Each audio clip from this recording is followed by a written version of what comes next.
Good morning, and thanks so much for tuning into the Trade Setup. Good morning, everybody. I'm Neeraj Shah, and let's take stock of the global news flow and then, therefore, the key things that might impact the markets today. In fact, it's the global news that might impact the markets a lot more, and maybe positively as well. So, first, Amazon did a very good set of numbers, but then jolted investors with talk of the cloud growth slowdown, as a result of which the stock has pared gains. Treasuries fell in the US with the two-year yield trading at about 4.07%. Oil is set for the sixth monthly loss on deteriorating demand outlook. And sugar rises on fears that Brazilian data will show supply shortfall. But the US markets had a good trading day. Both the Dow and the NASDAQ actually did really well. 1.57% for the Dow, the NASDAQ up 2.42%. Most tech numbers are looking positive. So it is not just Meta. Amazon numbers are positive. Intel has said that the numbers are okay and they've guided to some growth pickup from the second half. So that is also looking okay. All in all, the US tech performance has turned out well. That should aid the NASDAQ. Will it aid Indian IT? Maybe not, but it's aiding the NASDAQ. The other cues, like I said, maybe the yields have come off a little bit. So the two-year yield has certainly come off. The 10-year yield at 3.52 is kind of steady, but the VIX is certainly lower, which is a good sign.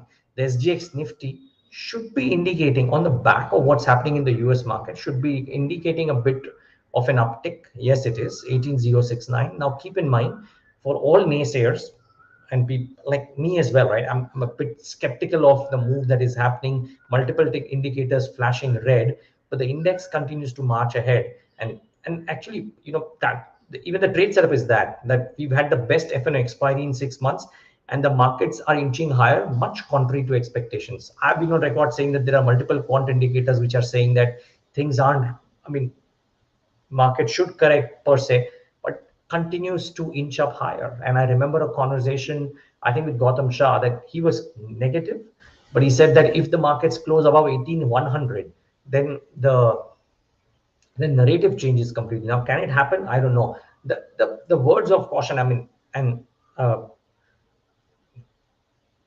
just thinking out loud, that if there is an FOMC next week, and then there's the Karnataka election happening in the first 10 days as well, could the markets get nervous? That's the key question. But for now, the thesis of the markets likely to correct is proving to be completely incorrect, which is, well, from a bull's perspective, a great sign. I'm very happy for the bulls. Real estate continues to see some strong gains. In fact, the space saw about near 15-16% gain in the April expiry, April series. Rolls were 96%. Imagine that stronger gain and then such high rollovers. That tells you how positive the market participants are on what the pocket will do. So that is actually a great sign. And so BFSI, real estate, maybe pharma are pockets of interest for dealing rooms today. And even yesterday, stocks like Glenmark Pharma, for example, were at fresh 52-week highs. There were some others too which were doing okay today. Glenmark Life numbers are okay. But tech will likely stay under a bit of a cloud, despite the fact that NASDAQ is doing well. Indian tech might stay under a bit of a cloud, and I have my reasons, the numbers essentially, and they'll come up on your screen in a moment. So we'll get to tech in a moment. First, let's start off with what I thought were a positive set of numbers, right? So stocks to focus on: Indian hotels. I start off the list with that. Revenues up 86%. Mind you, it is against a COVID impacted quarter, so don't look at it in isolation. It was expected to do well. It has done well. 1546 was anyways the expectation. So it was expected to do about, whatever, 80% odd. They've done 86%. So better than estimate. And in most of these cases, it is expected that they will do well. The question is, how much better can they do? So Indian Hotels has done better than estimated. EBITDA and EBITDA margin are okay. So 535 is 512. EBITDA margin, in fact, is almost at par, 32.94 versus 33.2. But the net profit is higher. 328 crores is the estimates of 282 crores. So on most counts, Indian Hotels has done rather well for itself. And maybe, just maybe, the stock does well. Remember, the hotel stocks have had a bit of a rally behind them already, especially the likes of Lemon Tree. But this is a positive set of numbers. I think the commentary from the management would be interesting today on BQ Prime as well at about 11:40. And I'll get you all that update of the management conversations later on a trade setup. So Indian Hotels is to be watched out for. Axis Bank, the numbers came out yesterday. I thought the Jeffries note described it well, so bringing it to you. They were buy. The target price has been raised to 1150 versus 1100. They raised the profit estimates by 2 to 3%. They see scope for re-rating.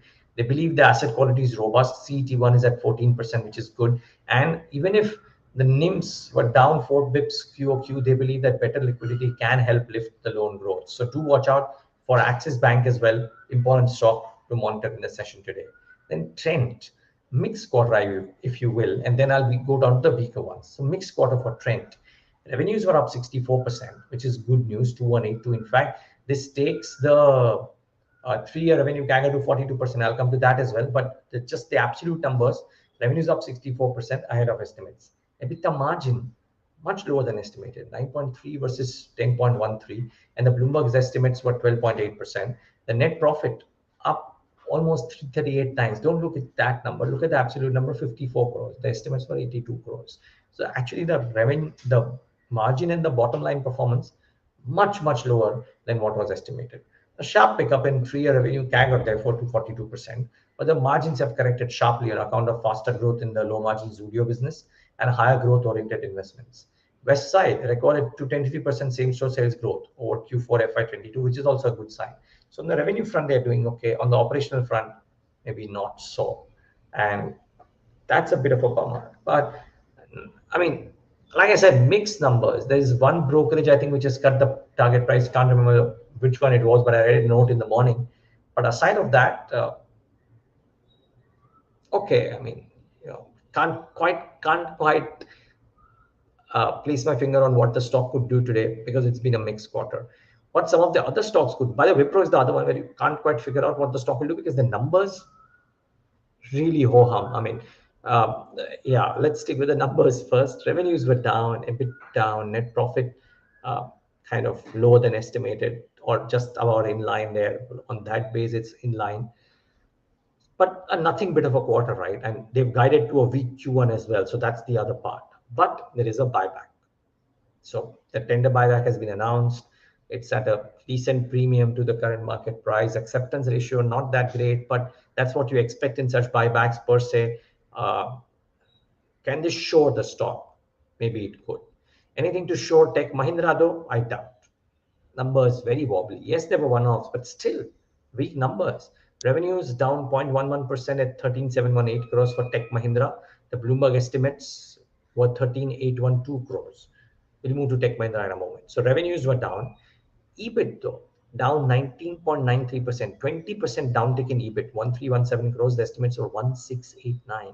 EBIT margin 9.6% versus 12.23. Even if you remove or strip off the one-offs, the EBIT margin is at 11% versus 12%. They were thinking of EBIT margins going up to 15 at a point of time.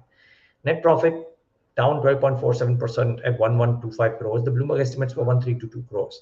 The thing about Tech Mahindra, unfortunately, viewers, that it's not quite lived up to the guidance. It's spoken about intention to move at a particular level, but not quite done that. And it's remained a cheap stock. At times cheap stocks remain cheap for a really long period of time.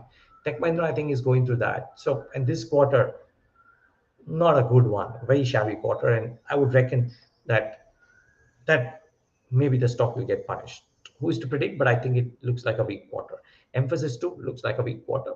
Revenues down 4.41% at 3361 crores. Bloomberg estimate 3514. EBIT down 3%, 574 crores. EBIT margin 17% versus the Bloomberg estimate of 15.33. Here is where they've kind of done well, but the point will be in the commentary about, the exit rate is one thing, whether they can maintain this or because of the revenue downtick, could there be a pressure on the overall margin per se, right? Because margins are also a factor of not just the cost control, but how much of a leverage does revenue bring in? And therefore, there is a problem there. If indeed they guide to lower margins, if you will. Net profit down 40%. Sorry, that's ACC. Net profit down 1.69% to 405 crores. The Bloomberg estimates were 416 crores. So not a great quarter. I would reckon that despite the fact that the stock is corrected quite a bit, it might still get punished in the session today. Let's wait and watch. ACC is the other stock. Standard disclaimer, of course. Okay, I'll get to the disclaimer in a bit. First, the numbers. Revenues up 8%. So on the revenue front, it's okay. EBITDA down 26%. 468 crores versus 576 crores estimated. EBITDA margin 9.8 versus estimated 12.3. Net profit down 40% at 235 versus 338 crores. A very weak operating performance. Now, two things. First, the standard disclaimer that ACC is owned by the Adani Group, and Adani Group owns 49% stake in Quintillion Business Media, which owns BQ Prime. So I just want to lay out that standard disclaimer that the platform that you're watching is also a part of the Adani Group, 49% owned by the Adani Group, and therefore keep that disclaimer in mind.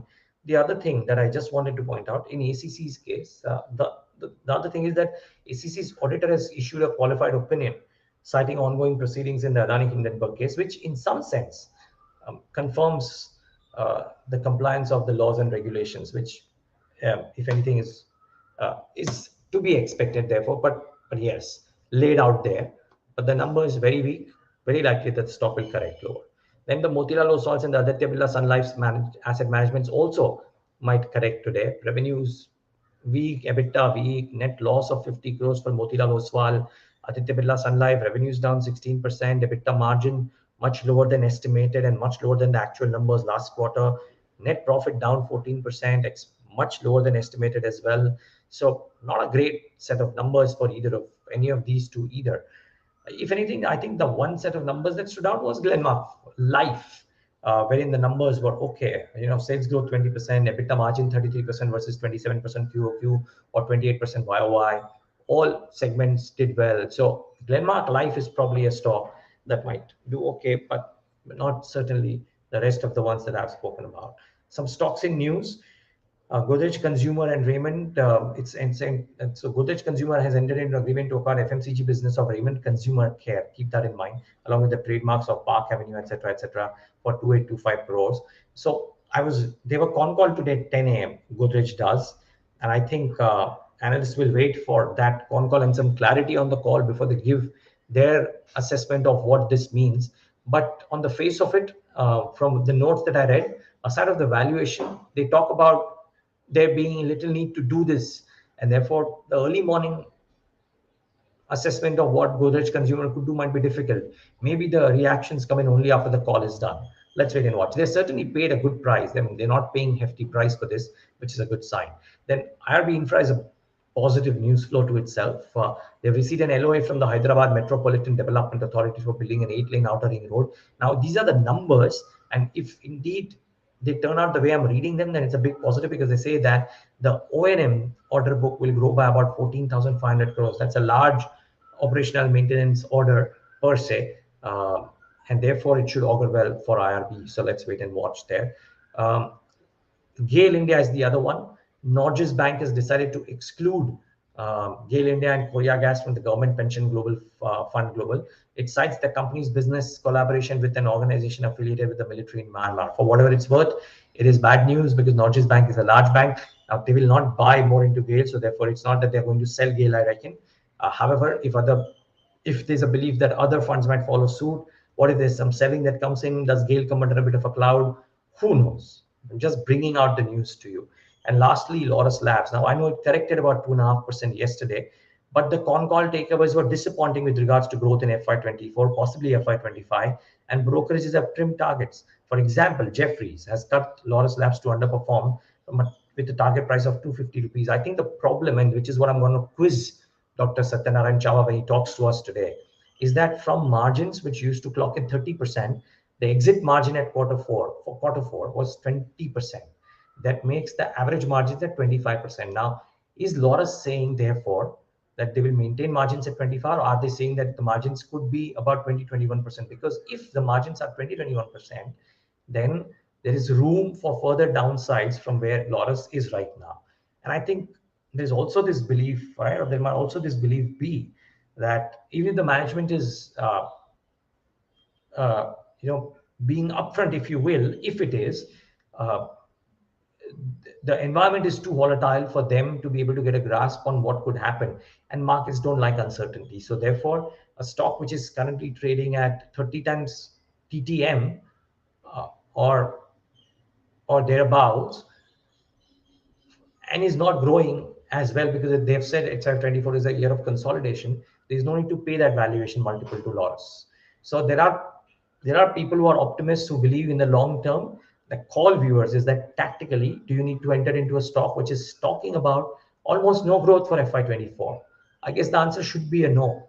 I mean, better to buy a stock when it is starting an uptrend as opposed to catch a stock which is not going to go high in the near term, presumably so. So I think that interview with Loris will be interesting, as also will be an interview with some of the others as well. So there are 6 or 7 conversations today. Tech Mahindra at 8:35, Emphasis at 10:35, Indian Hotels, strong quarter at 11:40, important conversation. There is Wellspun at 12 p.m. There's also Raymond and Mindtree at 10 and 11:30, excuse me for missing those. And then there is Loris Labs at 12:40 p.m. So a bunch of conversations today on BQ Prime. You might not want to miss any of these. Thanks so much for tuning into the trade setup, though. Have a great day. And if you don't catch me on any of the conversations, have a great long weekend to all of you. And I'll see you with the trade setup back on Tuesday morning.